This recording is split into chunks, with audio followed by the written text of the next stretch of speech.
Nah, ritual Sowon ini dimulai dengan dibacakannya mantra oleh Baronggo selaku pemangku di situ. Selanjutnya ada semacam pemimpin ritual yang dinamakan Cucuk Bayu Aji. Babi ini tidak disembelih, melainkan ditusuk bagian lehernya dengan bambu kuning yang sudah diruncingkan. Terus kemudian, babi yang mengucur ini ditampung di wadah baskom dari bahan logam. Di situ mereka semua melakukan hubungan. Parahnya, mereka semua ini berganti-ganti pasangan.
Bismillahirrahmanirrahim. Assalamualaikum warahmatullahi wabarakatuh. Sobat Gembara Sunyi dimanapun teman-teman berada.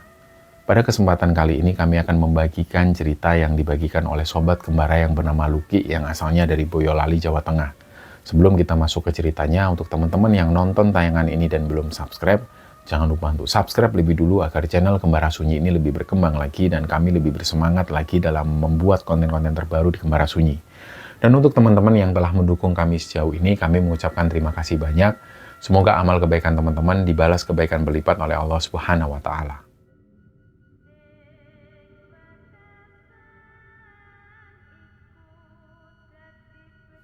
Ya, di episode kali ini kita akan melanjutkan cerita tentang Pak Prapto, sosok Mbah Ronggo dan juga Mbah Sumiran dan juga Likdar. Dan sebelumnya kami mau menyampaikan ke teman-teman, untuk teman-teman yang mungkin baru nonton tayangan ini adalah episode lanjutan dari episode sebelumnya. Jadi untuk teman-teman yang mungkin belum nonton episode sebelumnya, silakan tonton lebih dulu supaya nyambung di cerita kali ini. Nah, sebelumnya kami mau menyampaikan ke teman-teman, jadi di episode kali ini Pak Prapto itu pada akhirnya mengizinkan cerita tentang masa kecilnya ini dibagikan untuk kita semua. Tapi ada bagian-bagian yang atas permintaan Pak Prapto sendiri ini tidak boleh diceritakan. Dan sebelumnya kami mengucapkan terima kasih kepada Pak Prapto yang sudah bersedia membagikan cerita masa kecilnya untuk kita semua. Dan di sini juga ada pesan penting dari Pak Prapto, terutama bagi sebagian orang yang mungkin sampai saat ini masih terlibat dalam sekte-sekte atau aliran sesat apapun. Pesan dari Pak Prapto adalah, temukan diri Anda, maka Anda akan menemukan kebenaran sejati. Dan ketika Anda sudah menemukan kebenaran sejati itu, maka Anda akan sadar bahwa apa yang Anda yakini selama ini bisa jadi bukanlah kebenaran yang sejati. Jadi teman-teman, seperti yang sudah kami ceritakan di episode sebelumnya, masa kecil Pak Prapto ini penuh dengan tanda tanya. Dia selalu mempertanyakan untuk apa dia melakukan itu semua. Padahal banyak dari teman-temannya, tetangga-tetangganya, bahkan dari saudara-saudara bapaknya atau Mbah Ronggo ini, mereka ini tidak mengikuti jalan seperti jalan Mbah Ronggo. Suatu ketika, pada saat keluarganya ini berkunjung ke rumah Pak D-nya di daerah Gunung Kidul, Jogja sana, Prapto itu begitu tertarik dengan cara hidup yang dijalani oleh Pak D-nya. Jadi waktu itu Prapto ngeliat hidup Pak D-nya ini benar-benar simpel sekali, nggak ribet.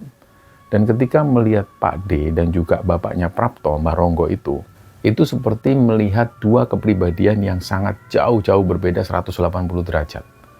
Ketika Prapto ngeliat Pak D-nya, Prapto itu melihat sebuah kesederhanaan, sebuah hidup yang simpel. Dan ketika Pak D-nya itu beribadah, nggak ribet sama sekali. Nggak ada ritual-ritual yang membuat ruwet. Tapi ketika ngelihat Mbah Ronggo, bapaknya sendiri, itu sangat berbalik dengan Pak D-nya. Baronggo ini orangnya ribet banget, ditambah lagi dengan kepercayaan yang diyakininya waktu itu. Yang setiap kali kalau mau ibadah, itu harus ribet dan nggak masuk akal. Yang ketika di hari-hari tertentu harus melakukan ritual-ritual tertentu yang mereka percayai. Dan yang jelas, dalam keperluan ritual itu dibutuhkan uang yang lumayan banyak. Dan inilah yang akhirnya membuat Prapto waktu itu begitu senang sekali ketika berkunjung ke rumah Pak D-nya di Gunung Kidul. Tapi ya begitulah Pak D-nya Prapto. Meskipun beliau ini tidak setuju dengan apa yang dianut oleh Mbah Ronggo, adiknya sendiri, tapi beliau itu sama sekali tidak pernah memaksakan kepada Mbah Ronggo untuk masuk Islam. Jadi nggak pernah membaik-baikkan Islam, nggak pernah menyalahkan apa yang sudah dipercayai oleh Mbah Ronggo dan keluarganya. Pak D-nya itu tetap santai dan masih tetap menganggap Mbah Ronggo itu sebagai adiknya dan juga bagian dari keluarga besarnya. Hal ini juga ditanamkan kepada anak-anak Pak D-nya. Jadi terlihat dengan bagaimana cara mereka, anak-anak dari Pak D-nya itu menghormati Mbah Ronggo, Mbah Sumiran, Prapto, dan juga Likdar. Suatu ketika, setelah usai kunjungan mereka ke rumah Pak D-nya itu, Prapto dan keluarga ini pulang kembali ke Temanggung. Lagi-lagi di situ Prapto harus menjalani hidup sebagai orang lain. Karena menurut kepercayaan yang mereka anut, ketika baru saja bepergian dari satu daerah, dan ketika tiba di rumah, mereka ini tidak diperkenankan masuk rumah lebih dulu. Mereka semua harus mengambil tanah yang ada di sekitar rumah mereka, terus kemudian tanah ini mereka gosok-gosokkan di ujung kaki, di tangan, dan juga di area perut mereka. Terus kemudian setelah itu mereka harus menghentakkan kaki ke tanah sebanyak 5 kali. Setelah itu barulah mereka boleh masuk area rumah. Dan nggak selesai sampai di situ. Ketika baru tiba di rumah, dari mereka bepergian itu, mereka tidak diperbolehkan makan apapun sampai tengah malam. Dan kalau misalnya mereka tiba di rumah, itu selepas tengah malam misalnya, ya mau nggak mau mereka harus menunggu seharian sampai ketemu malam lagi.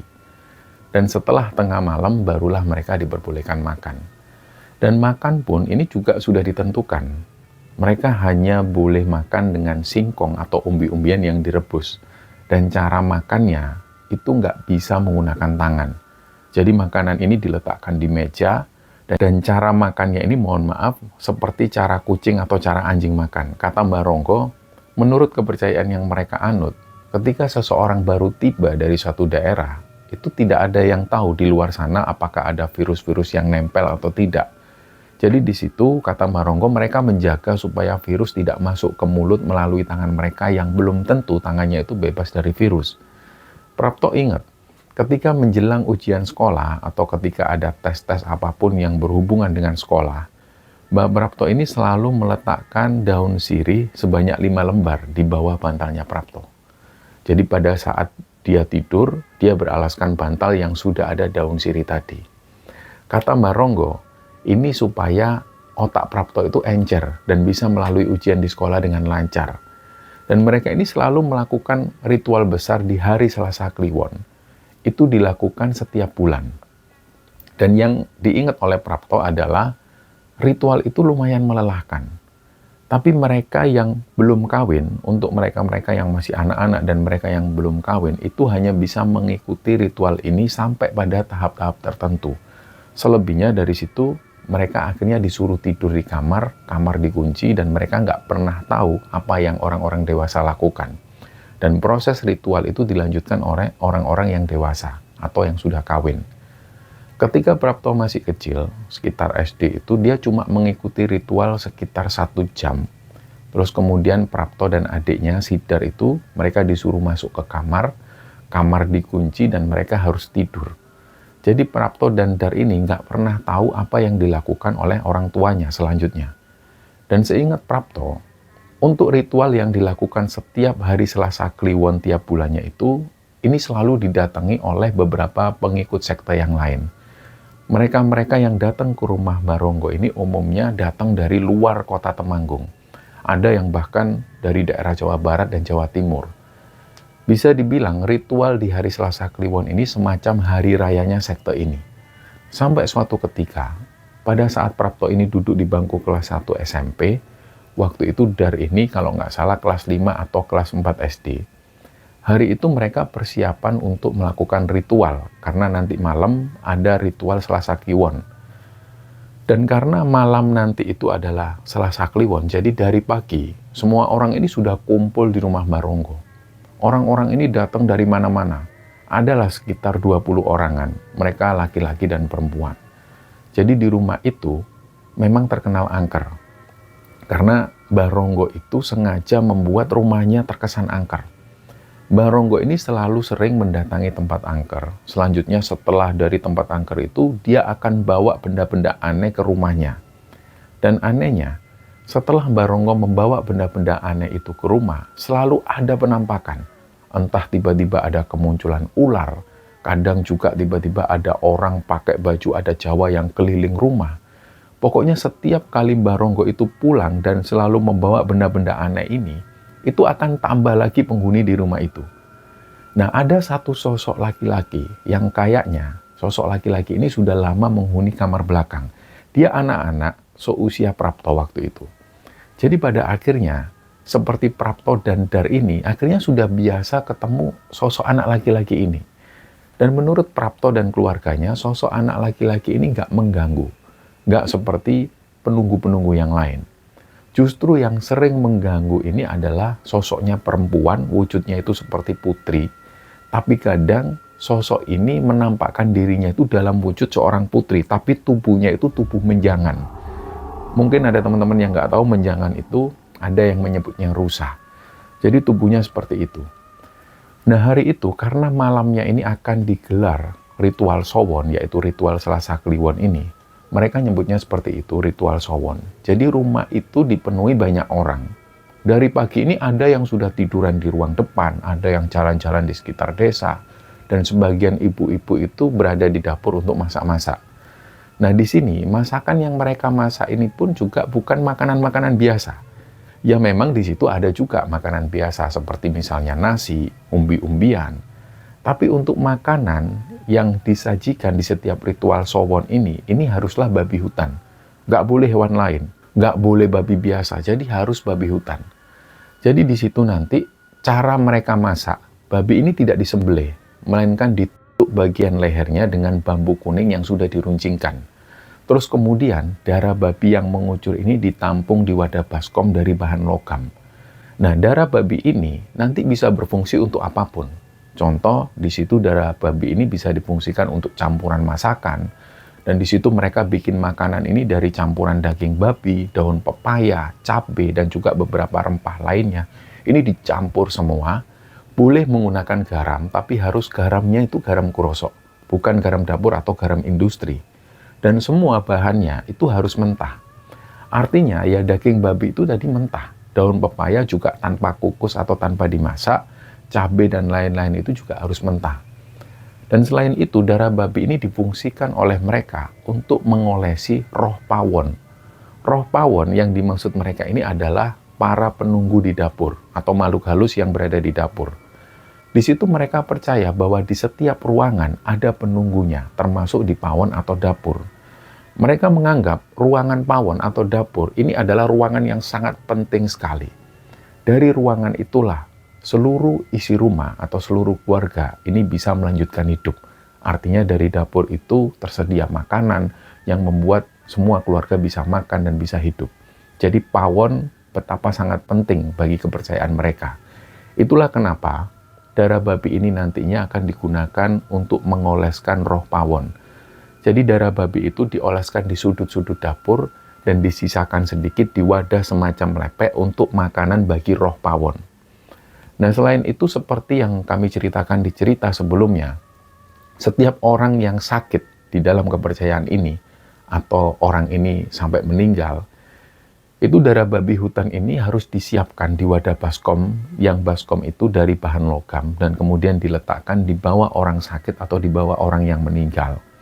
Harapannya, semua energi negatif orang tersebut itu akan ikut menetes di darah babi itu. Dan kembali lagi ke cerita ketika di rumah. Suasana waktu itu sudah rame. Jadi siang itu, ketika Prapto ini ada di kamar, dia ngelihat sosok anak laki-laki penunggu rumah ini datang. Dia masuk ke kamarnya Prapto. Tapi ketika Prapto benar-benar membuka mata, sosok anak laki-laki tadi ini hilang. Nah, Prapto di situ nggak ada ketakutan sedikit pun. Dia nggak ngerasa takut karena dia dan keluarganya ini sudah terbiasa bertemu dengan sosok-sosok penghuni yang ada di rumahnya. Apalagi sosok anak laki-laki itu selalu menampakkan diri ya seperti manusia biasa. Dan nggak lama setelah itu, Prapto ini setel musik di radio tape-nya. Dan baru sekitar 2 menitan musik ini jalan, tiba-tiba ada yang matiin. Nah, teman-teman mungkin tahu ya, gambaran radio tape di zaman itu. Mereka ini kalau putar musik itu masih pakai kaset. Dan selalu ada tombol yang dipencet ke bawah. Sampai bunyi cetek. Nah, tiba-tiba waktu itu Prapto kaget. Tape-nya itu nyetek sendiri, mati sendiri. Waktu itu dia nggak ambil pusing, dia pencet lagi. Dia play lagi musiknya nyala lagi. Dan nggak lama ada yang matiin lagi, cetek. Prapto langsung berkata dalam batinnya, ini pasti ada yang ngerjain nih. Prapto pun noleh ke belakang, ternyata di situ ada sosok anak laki-laki yang tadi. Dia lari menuju ke arah belakang rumah. Nah, sempat waktu itu Prapto ngeliat sosok anak laki-laki ini sekelebatan. Padahal waktu itu masih siang hari. Akhirnya Prapto pun ngalah, dia nggak melanjutkan setel musik, dia tiduran di kamarnya. Nah, persiapan ritual untuk nanti malam, ini supaya dia nggak ngantuk, dia berusaha untuk tidur siang itu. Dan kira-kira pas mau menjelang maghrib, Prapto dibangunkan. Weh, bangun weh. Awalnya, Prapto mengira yang membangunkan ini Sidar, adiknya. Ternyata pas Prapto buka mata, sosok anak laki-laki ini lagi. Baru kali itu Prapto ngelihat dengan jelas sosok anak laki-laki ini. Jadi wajahnya itu pucat. Matanya ini putih semua, nggak ada bola hitamnya sama sekali. Dan rambutnya itu dengan potongan pendek, kayak ada poni lucu di bagian depannya. Prapto kaget waktu itu, dia tanya, loh, kamu ini siapa? Terus sosok anak laki-laki ini malah ketawa. Prapto di situ agak kaget ngelihat dia pas ketawa, karena giginya itu taring semua, lancip-lancip, dan ada bekas merah-merah darah. Prapto akhirnya agak menjauhkan wajahnya dari wajah si sosok laki-laki ini. Terus Prapto tanya lagi, kamu ngapain kesini? Jangan ganggu aku lah, aku ini masih ngantuk. Terus sosok anak laki-laki ini bilang, bangun weh. Setelah ngomong seperti itu, anak laki-laki tadi ini lari. Dan larinya itu cepat banget. Jadi kayak ada asap yang lewat. Akhirnya di situ Prapto pun bangun, orang-orang di sana ini sudah siap semua. Ritual Sowon atau Selasa Kliwon ini biasanya dimulai ketika jam 8 atau jam 9 malam. Itu pun ritual ini nggak akan bisa dimulai kalau misalnya di masjid-masjid itu masih terdengar ada orang ngaji atau ada orang yang lagi sholawatan. Di situ ritualnya pasti ketunda. Dan singkatnya, Prapto pun akhirnya bersiap untuk mengikuti ritual. Di kamar dia mulai ganti busana. Busana yang mereka pakai ini adalah kain batik untuk bagian bawah, terus bagian atas itu tanpa baju. Tapi di situ dia cuma pakai kain merah yang diselempangkan di badan. Dan di kepalanya itu ada semacam ikat kepala dari bahan ijuk, yang warnanya itu hitam. Prapto ingat banget, setiap kali dia pakai ikat kepala itu, dia selalu merasa gatal-gatal di bagian kepalanya. Nah, malam itu sebelum prosesi ritual ini berlangsung, Prapto ngelihat lagi sosok anak laki-laki ini datang lagi. Dia ini duduk di antara orang-orang yang duduk di situ. Dan nggak lama setelah itu, dia nggak kelihatan lagi. Dan ketika ritual ini akan berlangsung, sosok anak laki-laki tadi itu terlihat berdiri di depan kamar Prapto. Dia berdiri terus di situ. Dan nggak lama setelah itu, dia masuk ke kamar Prapto. Dan Prapto ngelihat sendiri sosok anak laki-laki itu ketika masuk ke kamar Prapto, dia nembus dinding. Dan selanjutnya di situ Prapto sudah nggak bisa ngelihat lagi sosok anak laki-laki tadi. Karena di situ dia harus mengikuti ritual Sowon. Nah, ritual Sowon ini dimulai dengan dibacakannya mantra oleh Mbah Ronggo selaku pemangku di situ. Selanjutnya ada semacam pemimpin ritual yang dinamakan Cucuk Bayu Aji. Nah, sang Cucuk Bayu Aji ini haruslah seorang laki-laki dewasa yang usianya di atas 50 tahun. Dan dia tidak menikah. Memang kabarnya seperti itu, dia tidak kawin. Nah, nantinya di situ akan ada pertanyaan dari Prapto tentang Cucuk Bayu Aji ini. Karena di situ Prapto selalu bertanya-tanya, bagi mereka yang belum kawin atau anak-anak seperti Prapto dan Dar misalnya, mereka putus ritual. Artinya dia nggak bisa melanjutkan ritual sampai selesai. Selanjutnya di situ seperti Prapto dan Dar ini harus masuk kamar dikunci dan Prapto nggak boleh melihat kelanjutan ritual itu.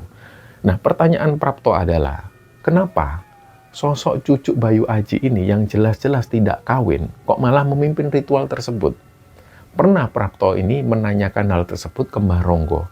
Tapi Mbah Ronggo selalu menjawab bahwa sosok cucu Bayu Aji ini adalah sosok yang suci. Dia punya keistimewaan sendiri. Dia adalah sosok pilihan dari Tuhan. Maka dia berhak melakukan apapun. Dan sampai hari itu ketika menjalani ritual ini, Prapto masih belum puas dengan jawaban dari Mbah Ronggo. Singkatnya, ritual ini pun berjalan dipimpin oleh sosok cucu Bayu Aji. Pertama-tama, mereka ini meminum sedikit darah babi. Yang darah babi ini sudah disediakan di cawan kecil. Darah babi ini diminum dari cawan itu bergantian. Jadi mereka meminum sedikit-sedikit. Setelah itu cucu Bayu Aji menyalakan obor kecil di depan mereka. Obor kecil ini letaknya ada di tengah-tengah mereka yang duduk melingkari obor tersebut. Dan obor itu haruslah terus menyala sampai ritual sowan selanjutnya. Artinya obor ini harus menyala sampai sebulan penuh dan nggak boleh mati. Dan kalau tiba-tiba pada akhirnya obor ini mati, mereka semua percaya bahwa akan ada sesuatu yang terjadi di antara mereka.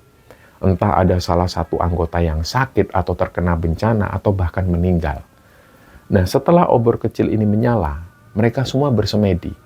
Mereka berdiam diri dan di situ mereka akan meminta apa yang mereka inginkan.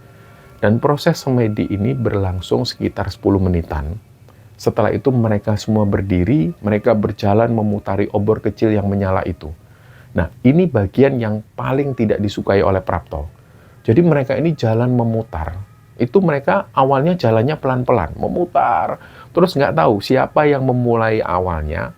Pokoknya tiba-tiba jalannya ini makin cepat temponya. Ritmenya itu makin cepat dan makin cepat sampai mereka pun kayak agak berlari. Nah, kita tahu kalau pas kita jalan muter-muter seperti itu, lama-lama kan akan terasa pusing, keliengan. Nah, pada akhirnya satu persatu dari mereka ini akan berjatuhan. Nah, pada saat mereka berjatuhan inilah banyak dari mereka itu yang tiba-tiba bicara-bicara sendiri. Mereka teriak-teriak nggak jelas. Kadang di situ ada yang berbicara dengan bahasa-bahasa yang aneh. Tapi yang dirasakan Prapto, ketika dia jatuh, yang dia rasakannya cuma pusing, mual, dia pingin muntah. Tapi yang terjadi dengan orang-orang yang di sana itu nggak seperti itu. Mereka semua teriak-teriak, ngoceh-ngoceh nggak jelas.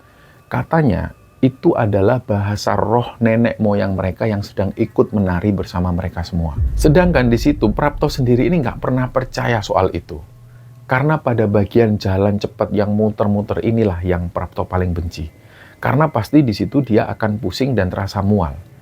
Dan biasanya setelah ritual muter-muter ini, itu butuh waktu sampai sekitar setengah jam untuk mereka akhirnya balik normal. Biasanya Prapto, Dar, dan juga anak-anak lain yang ikut ritual ini, dia akan normal lebih dulu. Dia akan dalam keadaan normal lebih dulu, terus di situ sambil menunggu orang-orang dewasa yang lain, yang di situ mereka masih kelimpungan, masih teriak-teriak. Prapto di situ ngelihat lagi. Ada sosok anak laki-laki penunggu rumah tersebut. Waktu itu tiba-tiba dia ngintip dari kamar Prapto. Prapto di situ juga heran, pintu kamar ini kok bisa kebuka. Jadi sosok anak laki-laki ini, dia itu mainan pintu kamar dari dalam kamar Prapto.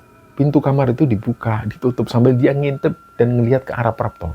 Di situ wajahnya kelihatan banget kalau pucat. Tapi Prapto tetap cuek.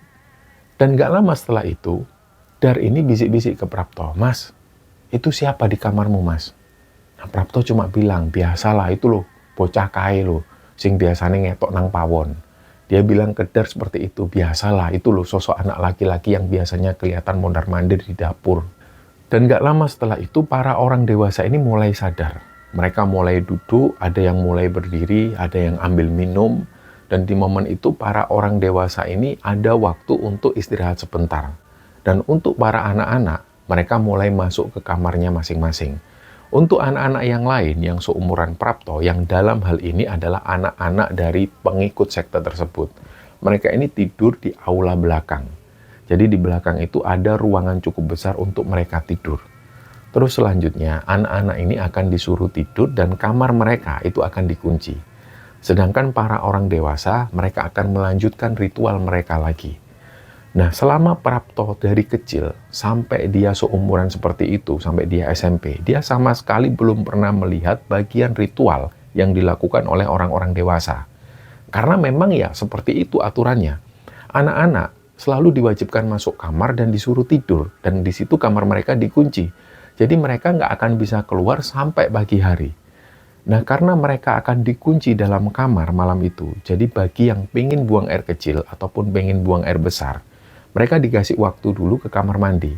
Karena nanti kalau sudah di dalam kamar, mereka nggak akan bisa keluar sampai pagi hari. Dan malam itu sebelum masuk kamarnya, Prapto menuju ke kamar mandi. Malam itu nggak seperti biasanya. Biasanya, menjelang masuk kamar, beberapa anak-anak ini akan rebutan ke toilet untuk kencing. Tapi malam itu cuma ada sekitar 3 anak yang termasuk Prapto yang antri di toilet. Dan setelah menunggu 2 anak yang lain ini ke toilet, giliran Prapto yang masuk ke toilet. Ternyata pas ada di dalam toilet, perut Prapto ini sakit. Jadi terpaksa di situ Prapto agak lama di toilet. Adalah sekitar 10 menitan. Dan setelah selesai, dia keluar dari toilet seperti biasa, dia jalan menuju ke kamarnya. Nah, orang-orang dewasa yang lain, mereka semua sudah nggak ada di rumah itu, mereka sudah pindah tempat ke area rumah sebelah. Jadi di area rumah Mbak Ronggo ini ada 2 bangunan.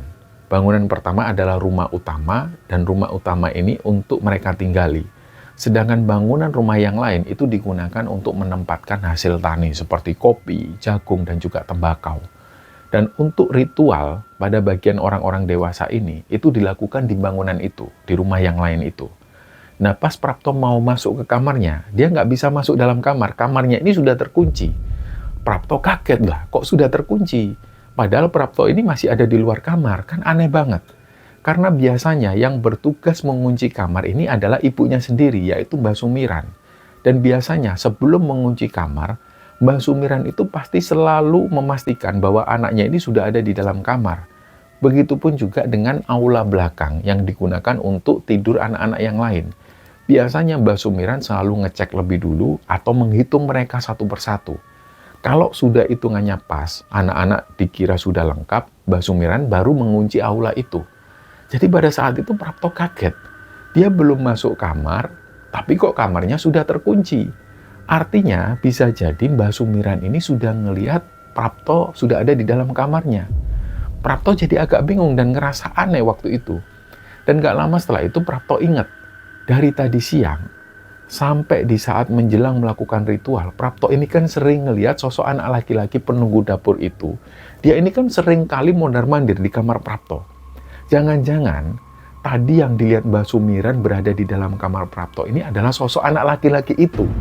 Dan jelas, sosok anak laki-laki itu pasti disangka Prapto oleh Mbak Sumiran. Akhirnya dari situ mungkin Mbak Sumiran langsung mengunci kamar Prapto dari luar.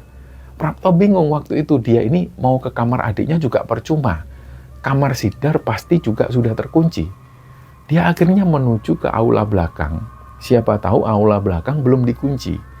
Ternyata pas Prapto menuju ke aula belakang ini juga sudah dalam keadaan terkunci. Anak-anak di dalam aula itu juga kayaknya sudah tidur semua karena nggak ada suara lagi dari dalam. Prapto ini makin bingung, dia mau ngapain lagi. Terus Prapto ingat, jadi di masa-masa itu, Prapto ini kan lagi senang-senangnya nyobain ngerokok. Jadi kalau di sekolahnya, dia sama teman-teman itu sering nyuri-nyuri waktu ke halaman belakang sekolah untuk ngerokok. Ya bisa dibilang, dia ini lagi belajar-belajaran ngerokok. Dan selalu di situ Prapto melakukannya sembunyi-sembunyi. Hal itu juga dilakukan Prapto ketika dia ada di rumahnya. Dia sering ngambil rokok ayahnya, Mbak Ronggo itu. Biasanya Prapto ngambil 1 batang terus dibawa keluar rumah. Prapto di situ selalu sembunyi di bawah pohon bambu, terus akhirnya di situ dia baru bisa menikmati rokok. Nah, malam itu Prapto kepikiran, daripada nggak ada kerjaan, kamar juga terkunci semua, dia carilah rokok ayahnya. Ternyata di ruang depan ada banyak rokok tergeletak di sana. Prapto di situ melihat begitu banyak merek-merek rokok. Jadi Prapto tinggal pilih mau yang mana. Dia ambil salah satu merek rokok, diambil 1 batang, dan karena masih penasaran dengan rasa rokok merek lain, dia ambil 1 batang lagi merek rokok yang lainnya. Singkatnya waktu itu dia ambil 3 batang rokok dengan merek yang berbeda-beda. Dan kali itu Prapto ini nggak perlu sembunyi di bawah pohon bambu di belakang rumah. Dia menuju ke arah depan rumah. Nah, di depan rumah itu ada pohon nangka agak besar, dan persis di bawah pohon nangka itu ada pedati. Bagi yang belum tahu, pedati itu adalah gerobak yang biasanya ditarik sapi. Biasanya pedati ini digunakan untuk mengangkut hasil-hasil panen. Nah, sudah lama sekali pedati itu mangkrak di depan rumah. karena Mbah Ronggo sendiri sudah memakai mobil pickup untuk mengangkut hasil taninya. Dan singkatnya, Prapto akhirnya duduk di pedati itu, dan di situ dia mulai membakar rokoknya. Dia hisap pelan-pelan sambil menikmati suasana malam itu. Dan setelah satu batang rokok habis, dia nyalakan batang rokok yang kedua. Dia hisap lagi pelan-pelan. Dia rasakan perbedaan dengan rokok yang sebelumnya. Dan gak seberapa lama, ketika dia lagi menikmati rokok itu, tiba-tiba Prapto mendengar ada suara para orang dewasa ini yang ketawa-ketawa di bangunan rumah yang lain itu. Awalnya di situ Prapto mengabaikan. Dia cuma takut kalau orang-orang dewasa ini tiba-tiba keluar dan ngelihat Prapto lagi ngerokok. Pasti di situ Mbah Ronggo akan marah. Nah, Prapto akhirnya sempat diam pas mendengar orang-orang ini ketawa. Dan gak lama setelah itu Prapto mendengar lagi ada suara perempuan yang menjerit. Tapi ceritanya itu aneh, bukan menjerit ketakutan. Karena ketika perempuan ini menjerit itu diselingi tawa. Di sini Prapto mulai curiga, dia benar-benar penasaran. Karena semenjak dari kecil sampai dia remaja seperti itu, dia sama sekali nggak pernah ngelihat ritual yang dilakukan orang-orang dewasa. Dalam batin Prapto, ini kesempatan untuk dia cari tahu. Minimal di situ Prapto pengen ngelihat ritual mereka itu seperti apa di sana. Apakah beda dengan ritual yang dilakukan dengan anak-anak atau ada perbedaan yang signifikan? Di situ Prapto benar-benar penasaran. Akhirnya pelan-pelan Prapto melangkahkan kakinya menuju ke rumah bagian sebelah itu. Dan rumah sebelah ini bukan seperti layaknya rumah biasa. Bangunannya itu cuma tembok yang dibangun persegi. Nggak ada kamar, nggak ada ruangan apapun. Karena sehari-hari bangunan itu cuma difungsikan sebagai tempat untuk menyimpan hasil panen sebelum akhirnya nanti hasil-hasil panen itu dibeli oleh tengkulak. Dan ketika Prapto jalan mendekati rumah itu, Prapto makin bisa mendengar suara-suara aneh. Nah di situ, mohon maaf, ada suara-suara yang tidak layak didengar oleh anak-anak seumuran Prapto. Tapi Prapto nggak memungkiri. Dia sendiri waktu itu penasaran dengan apa yang dilakukan oleh orang-orang tersebut. Prapto pun akhirnya mendekat, dia ngintip dari jendela kecil di situ. Di dalam, dia bisa melihat ada obor kecil yang menyala di tengah. Nah persis seperti obor yang biasa dibuat mereka ritual. Tapi Prapto masih nggak percaya dengan apa yang dia lihat. Dia nggak percaya ngelihat pemandangan itu. Jadi Prapto ini ngelihat semua orang yang ada di dalam itu, semuanya bulat. Tanpa ada sehelai kain pun yang nempel. Selain itu, Prapto melihat mereka semua ini melakukan gerakan-gerakan seperti tarian-tarian yang aneh. Di situ Prapto juga melihat pemandangan yang sangat aneh sekali. Jadi ada beberapa orang tua dari anak-anak yang tidur di aula malam itu. Nama anak-anak ini beberapa yang Prapto kenal itu adalah Tias dan juga Permadi. Malam itu memang Tias dan Permadi tidur di aula belakang rumah. Nah di situ Prapto ngelihat orang tua mereka ini juga ada di dalam rumah tersebut. Nah anehnya adalah waktu itu Prapto ngelihat bapaknya Tias ini waktu itu berpelukan dengan ibunya Permadi. Mereka bermesraan di situ. Pokoknya parah lah. Di situ mereka semua melakukan hubungan. Parahnya mereka semua ini berganti-ganti pasangan.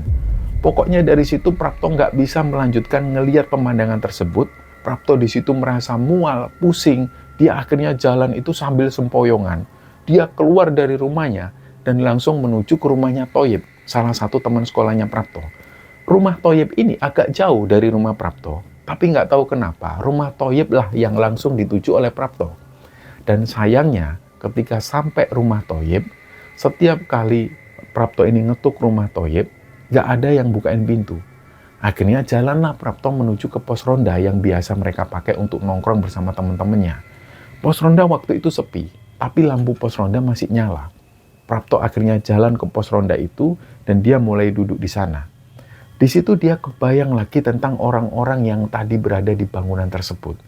Dia keinget lagi orang-orang yang melakukan hal-hal aneh di rumah itu. Pikiran Prapto waktu itu berkecamuk. Bahwa ritual yang selama ini dianggap Prapto adalah ritual suci dan anak-anak atau yang belum kawin ini tidak diperbolehkan ikut ritual itu, ternyata adalah ritual sesat. Prapto memberanikan diri akhirnya balik lagi ke rumah itu. Pada saat itu dia bulatkan tekad, dia pengen melihat secara keseluruhan ritual yang orang-orang itu lakukan. Akhirnya dengan memantapkan hati, Prapto jalan agak cepat balik lagi ke rumah itu. Dan di situ dia langsung menuju ke lokasi ritual. Pada saat itu Prapto langsung menuju ke arah samping rumah. Jadi di samping rumah itu ada tumpukan-tumpukan kardus, ada karung-karung goni yang biasanya berisi kopi. Selain itu juga ada pintu samping.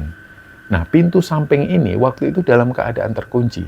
Tapi di sebelah pintu itu ada jendela kecil seukuran TV 14 in kira-kira. Sehari-hari, kotak ini memang bolong. Kotak ini nggak ada kaca atau nggak ada kayu. Dan kotak bolong ini difungsikan untuk memasukkan karung goni yang sudah terpakai. Jadi karung-karung goni ini langsung jatuh ke bawah. Selanjutnya karung goni itu langsung digunakan oleh pekerja-pekerja yang ada di dalam bangunan. Jadi tanpa membuka pintu, Prapto ngintip dari situ dan pemandangannya ini lebih jelas. Dan orang-orang yang ada di dalam itu nggak akan curiga karena lokasi di mana Prapto ngelihat itu gelap. Prapto masih ngelihat orang-orang ini semuanya. Mereka menari-nari di situ. Dan ada yang membuat Prapto ini benar-benar muak. Ketika waktu itu dia ngelihat sosok cucu Bayu Aji, sosok yang dipercaya sebagai pendeta di sekte ini. Di situ dia awalnya cuma menari-nari sambil nenteng botol miras, tapi dia dalam keadaan yang bulat. Dan gak lama setelah itu, sosok cucu Bayu Aji ini, dia jalan sambil menari, menghampiri salah satu perempuan. Gak terlihat jelas waktu itu siapa perempuan ini. Akhirnya sosok cucu Bayu Aji ini yang sosok disucikan di sekte tersebut, mohon maaf di situ dia langsung perempuan tersebut. Dan gak lama setelah itu dia jalan lagi sambil menari-nari. Dia pindah ke perempuan yang lain. Kali itu yang dilihat Prapto, sosok cucu Bayu Aji ini menghampiri ibunya Permadi. Dan begitulah yang terjadi. Mereka semua melakukan hal tersebut. Mbah Ronggo, ayahnya Prapto juga melakukan hal ini. Mbah Sumiran pun juga sama. Dia juga berpasangan bukan dengan Mbah Ronggo, tapi dengan laki-laki lain. Ada sekitar 20 menitan Prapto menyaksikan pemandangan yang kedua itu. Dan setelah itu Prapto pun mulai masuk rumah. Dan setelah berada di depan kamarnya, dia buka pintu kamarnya, dia lupa kalau pintu kamarnya ini terkunci dari tadi. Akhirnya Prapto tidur di kursi ruang depan. Gak lama setelah itu, sosok anak laki-laki penghuni dapur tadi ini datang lagi. Jadi sosok makhluk halus laki-laki ini datang lagi. Awalnya di situ Prapto merasa telinganya ini ada yang niup. Dia waktu itu kaget sampai kebangun. Dan pas Prapto bangun, dia buka mata, yang dia lihat adalah sosok anak laki-laki ini. Dan karena waktu itu mood Prapto ini lagi jelek, dibentaklah sosok anak laki-laki ini. Kamu ngapain ganggu aku? Pas dibentak oleh Prapto, sosok anak laki-laki ini malah ketawa ngakak. Akhirnya Prapto jengkel. Jadi di situ ada cangkir bekas kopi yang ada di meja ini, dilempar oleh Prapto, tepat mengenai anak laki-laki ini. Tapi anak laki-laki ini lari cepat kayak bayangan. Jadi dia gak kena cangkir tersebut. Dan setelah itu Prapto gak bisa tidur lagi. Diambillah rokok, dia duduk di depan rumah sambil ngerokok. Di situ Prapto ini jengkel. Dia sengaja ngerokok. Dia sengaja ngelakuin hal ini supaya nantinya Mbah Ronggo ngeliat. Di situ Prapto ngerokok terus sampai kira-kira di masjid itu sudah mulai ada orang yang ngaji-ngaji. Barulah di situ Prapto dengar ada suara orang-orang dewasa yang baru keluar dari bangunan rumah sebelah. Prapto di situ menyalakan lagi rokoknya. Dia tunjukkan ke semua orang bahwa ini adalah bentuk rasa jengkelnya Prapto. Dan pas orang-orang ini mau masuk ke rumah utama, mereka kaget ngelihat Prapto di situ.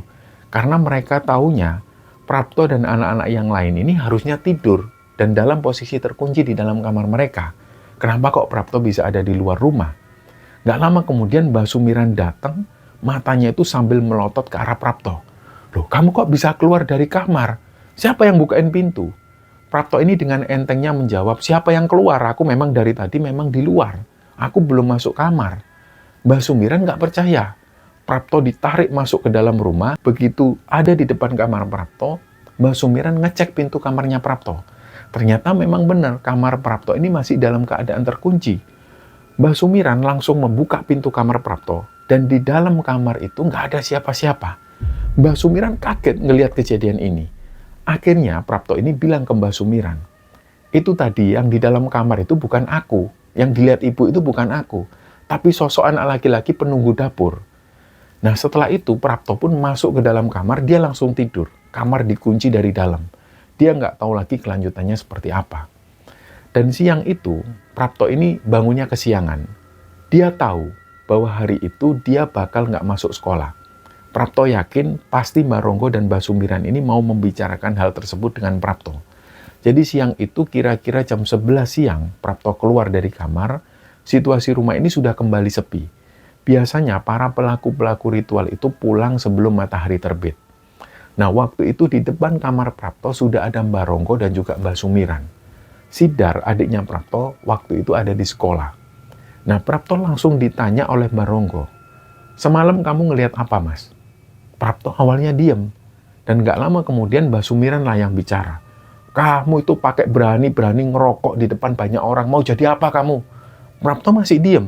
Dia nggak menjawab sedikit pun.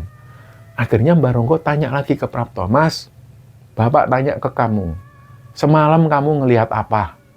Prapto jawabnya ini sambil sebel, "Nggak ngelihat apa-apa, aku mau makan dulu Pak, sudah lapar ini Pak."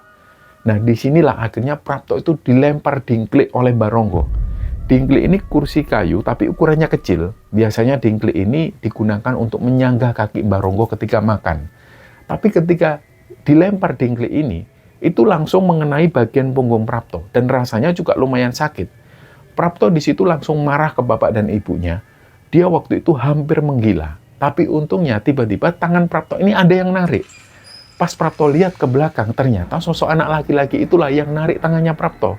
Lagi-lagi, waktu itu sosok anak laki-laki ini ketawa ngakak. Dan nggak tahu kenapa, di momen itu tiba-tiba Prapto ini nggak jadi marah. Dia langsung diem. Tapi Prapto bilang langsung ke bapak dan ibunya, "Aku sudah tahu semua yang bapak dan ibu dan juga orang-orang itu lakukan. Kalian semua ini orang tua bejat. Kalian nggak lebih dari sekedar kumpulan setan." Mbak Ronggo kaget di situ. Sekali lagi di situ Prapto dilempar sesuatu oleh Mbak Ronggo. Jadi cangkir yang masih berisi kopi panasnya Mbak Ronggo itu dilempar ke arah Prapto. Dan anehnya, tubuh Prapto ini didorong oleh sosok anak laki-laki tadi. Akhirnya Prapto menghindari lemparan itu. Mbak Sumiran akhirnya di situ megang tubuh Prapto dan dia ditudukkan di kursi. Mbak Sumiran di situ terus teriak-teriak ke arah Prapto. Prapto di situ paham, mungkin pada saat itu orang tuanya ini sudah terlanjur malu karena kelakuan mereka terbongkar oleh anaknya sendiri. Jadi di situ mereka melampiaskan rasa malunya itu dengan cara menghakimi Prapto seperti itu. Dan inilah untuk kesekian kalinya Prapto merasa muak dengan orang tuanya. Tapi di situ nyali Prapto ini masih belum cukup berani untuk dia keluar rumah. Dia masih tahan hal itu sampai dia SMA. Dan di situ akhirnya Mbak Sumiran ini akhirnya menginterogasi Prapto lagi. Dia tanya, "Kowe ndelok apa le? Kowe ndelok apa?" Mbak Sumiran ini sudah teriak-teriak, dia sudah kesetanan. "Kamu lihat apa? Kamu lihat apa?" Tapi di situ Mbak Sumiran ini tanyanya ini sambil marah-marah, dia sambil teriak-teriak. Seolah-olah di situ Mbak Sumiran ini nggak lagi bicara dengan anaknya sendiri. Prapto juga jadi heran waktu itu. Akhirnya di situ Prapto pun bilang, "Bu, Pak, aku ini sudah tahu semua yang Bapak dan Ibu lakukan. Termasuk orang yang kalian anggap pendeta suci di kelompok kalian, si Cucuk Bayu Aji itu. Dia itu nggak lebih dari seekor babi, nggak pantas. Aku nggak mau lagi ikut-ikutan kalian semua." Nah, Mbak Sumiran lah yang waktu itu yang paling memuncak amarahnya. Sedangkan Mbak Ronggo, beliau itu hanya terlihat matanya ini memerah. Di situ Mbak Ronggo lebih terlihat menahan amarahnya. Nah, sekali lagi Mbak Sumiran teriak-teriak lagi ke arah Prapto. "Kamu itu lancang, kamu melanggar aturan sampai melihat ritual kami. Yang di usiamu itu belum waktunya kamu melihat ritual itu. Kamu itu lancang."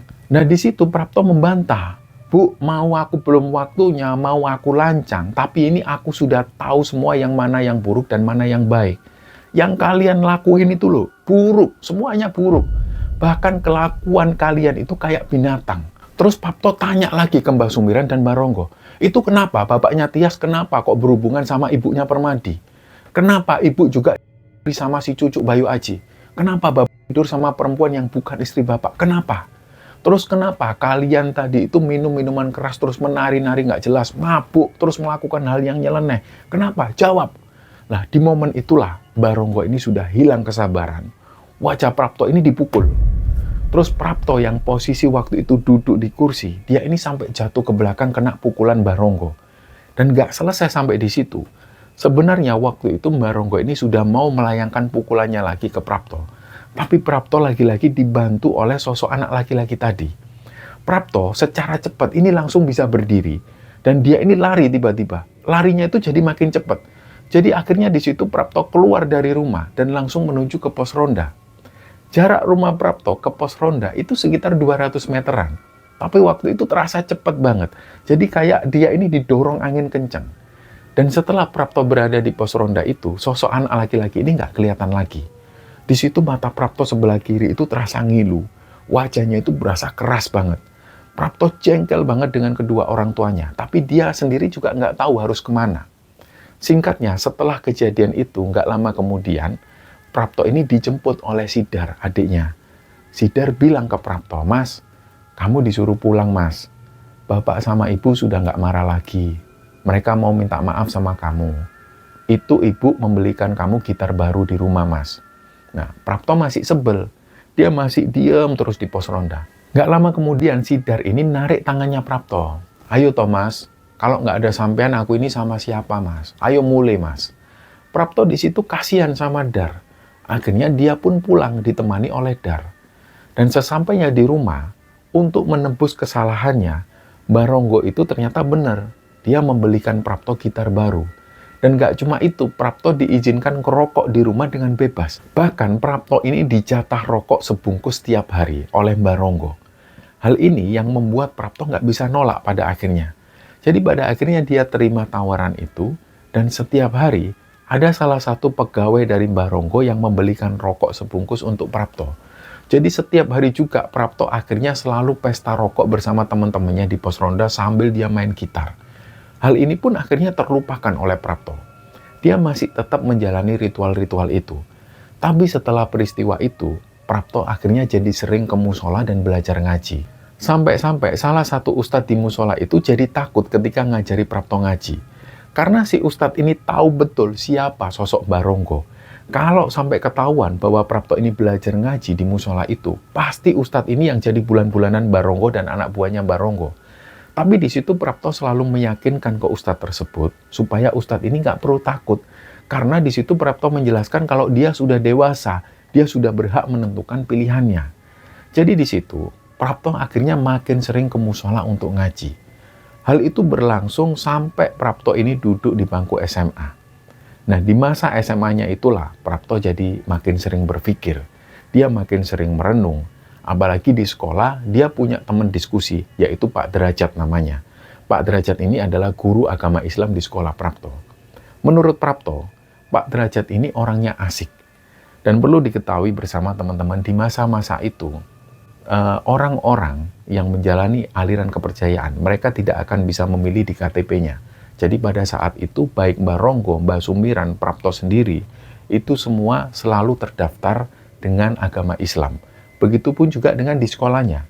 Prapto juga terdaftar sebagai anak beragama Islam. Jadi dia harus mengikuti agama Islam juga.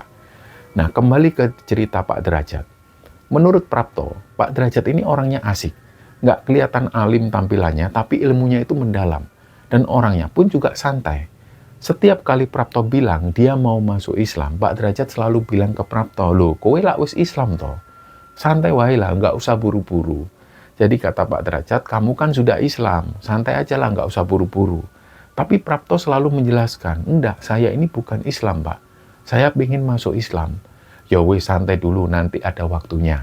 Nah, pernah suatu ketika Pak Derajat ini bilang ke Prapto, kalau suatu saat Prapto ini sudah mau masuk Islam dan kemungkinan terburuknya Prapto akan diusir dari rumah, Pak Derajat menyarankan supaya Prapto tinggal di rumah Pak D-nya yang ada di Gunung Kidul.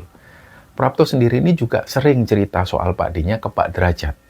Dan dari cerita-cerita Prapto, Pak Derajat akhirnya punya kesimpulan sendiri. Kayaknya Prapto nanti itu bisa tinggal di rumah Pak D-nya. Selain juga belajar Islam lebih mendalam kepada Pak D-nya. Dan ternyata prediksi Pak Derajat ini benar. Ketika Prapto memutuskan masuk Islam, dia akhirnya diusir dari rumahnya. Jadi nggak lama setelah itu, Prapto pun langsung menuju ke rumah Pak D-nya dan dia tinggal di sana sampai dia kuliah. Meskipun sebenarnya waktu itu Prapto tahu bahwa ketika dia tinggal di rumah Pak D-nya itu, Baronggo ini masih mengirimi uang untuk Prapto. Bahkan kuliah Prapto pun sebenarnya juga masih dibiayai oleh Baronggo. Tapi semua uang itu diserahkan melalui Pak D-nya Prapto. Nah, di bagian selanjutnya kita akan menceritakan cerita ketika Pak Prapto yang mendapat kabar dari salah satu tetangganya soal Mbah Sumiran yang mengalami sakit yang aneh. Selain itu, Pak Prapto juga harus menerima kenyataan tentang gangguan mental yang dialami oleh Dar adiknya.